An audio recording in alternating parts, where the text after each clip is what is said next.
Olá! Nesse vídeo falaremos da classe Decimal Format. A classe Decimal Format é utilizada para definir um modelo de formatação para um número, ou um pattern, né? Se quiséssemos imprimir o valor de π, está aqui o valor de π, com apenas 3 dígitos, um antes do separador de decimal e 2 depois, ou seja, 3.14, precisaríamos da classe Decimal Format para fazê-lo. A gente poderia utilizar alguma outra classe aí da API do Java, mas a Decimal Format seria uma dessas opções. Bem, a classe Decimal Format, principais caracteres especiais. Quando a gente trabalha com a classe Decimal Format, a gente trabalha com uma máscara, né? Então a gente usa esses caracteres especiais de forma a formatar o número, né, no formato de texto. Eu consigo transformar um número no formato de texto que fique mais fácil de visualizar esse número. Então, se eu tiver o caractere 0, ele mostra o dígito. Se ele não existe, ele vai colocar 0 em seu lugar. Então, nesse caso, obrigatoriamente vai aparecer um dígito naquela posição. Bem, eu posso usar a grelha. Ela mostra o dígito, mas se for um 0 à esquerda, ele é ignorado. O ponto é utilizado como separador de decimal ou monetário. Vou usar o ponto uma vez só. E a vírgula é o separador de grupo, para a gente ir separando em grupos de 3 números, que é normal quando nós representamos um número. Bem, dá aqui o nosso exemplo de decimal format. Eu deixei ele pronto aqui no NetBeans para adiantar, para a gente poder enxergar melhor. Bem, vamos entender aqui, primeiramente, a parte do π, né? Eu criei aqui um objeto tipo decimal format, e aí eu defini que o padrão vai ser 0.00. Isso faz com que aconteça o quê? Né? Obrigatoriamente eu vou ter 2 caracteres depois da vírgula e vou ter um antes da vírgula. Tá? Como o π ele tem um caractere antes da vírgula, ele vai abandonar os demais caracteres que ocorrem depois desses 2 dígitos aqui. Ele vai ignorá-los. Então, olha só. Se eu rodar aqui, ó, e pedir para imprimir, olha só. Se a gente olhar aqui, o π é impresso com 3.14, tá? Notar o seguinte, se eu colocar aqui 0.0, se eu colocar 0.00, o que será que acontece? Vamos entender isso aí antes de ir para o outro exemplo. Olha só, eu agora estou dizendo que eu quero 2 dígitos antes do separador de decimal. Então, olha como é que fica a minha impressão, ó. 0,3.14. Olha o 0 à esquerda sendo representado, né?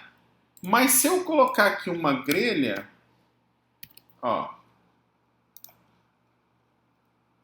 vou colocar o breakpoint aqui embaixo direto. Se eu colocar uma grelha, olha o efeito. Ele mostra o 3.14. Por quê?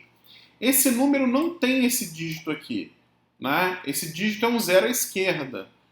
Com a grelha, esse dígito é ignorado, mas com o 0 ele vai aparecer aqui obrigatoriamente. E aí a gente cai no nosso próximo exemplo. Ó. Eu vou até colocar o breakpoint aqui embaixo. O nosso próximo exemplo ele tem 6 dígitos, ó, antes do separador de decimal. E aí eu vou usar, né, o separador de grupo, que é a vírgula, mas vou representar um número, olha só.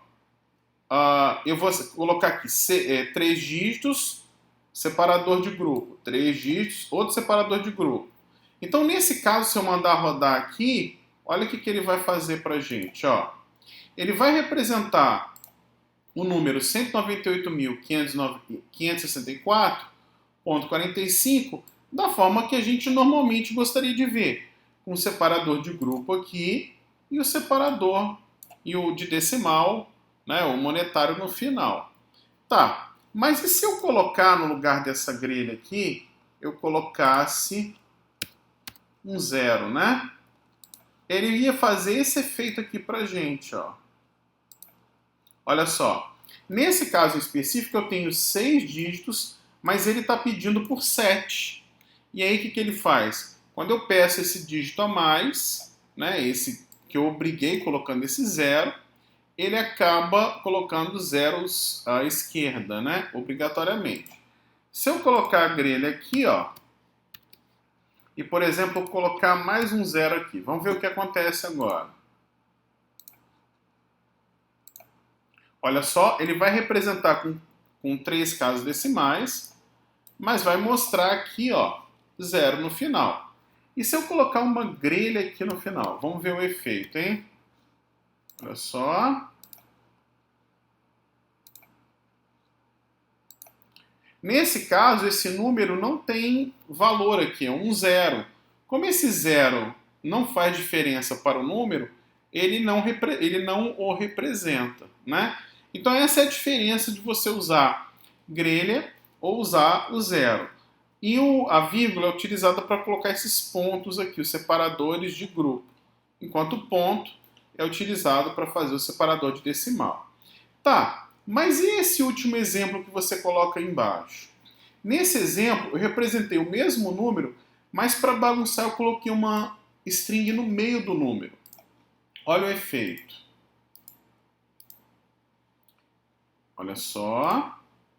Nesse caso, o que ele faz? Ele pega a string que eu coloquei no meio e joga para depois do número formatado.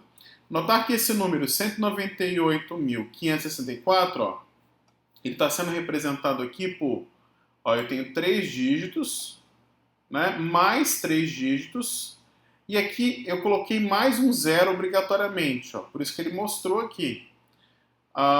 Mas o meio, essa palavra meio, o que ele fez? Ele tirou aqui do meio do meu número e jogou para o final, né? Ou seja, o pattern, o padrão, ele foi aplicado em alguma substring que eu coloco aqui no meio, ela é simplesmente jogada para o final aí da representação do número, tá certo? Se eu trocar aqui para grelha, ó, aí a gente tem o número representado da forma que normalmente a gente veria, e novamente a substring gerada é colocada, né, é acrescentada ao final do padrão, tá? Então, sobre a classe Decimal Format era isso aí. Valeu!